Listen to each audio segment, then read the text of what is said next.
Hello दोस्तों, welcome back to my YouTube channel. दोस्तों class 10th की हिस्ट्री के अंदर आप सभी का स्वागत है। इस वीडियो में हम लोग पढ़ने वाले हैं the rise of nationalism in Europe chapter का एक और एमसीक्यू, जो कि आपके एग्जाम पॉइंट ऑफ व्यू से वेरी वेरी इंपॉर्टेंट है।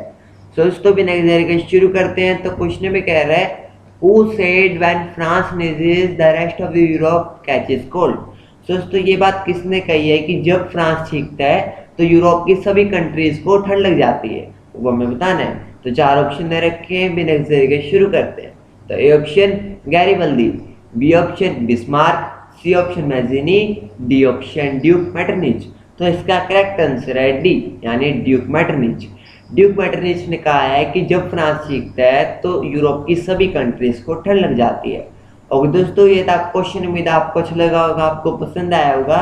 अगर अच्छा लगा हो प्लीज़ वीडियो को लाइक कर देना, प्लीज़ चैनल को सब्सक्राइब कर देना, और कोई भी डाउट हो तो मुझे कमेंट कर देना, मैं उसको रिप्लाई कर दूंगा। तब तक के लिए मिलते हैं नेक्स्ट वीडियो के अंदर। जय हिंद, जय भारत।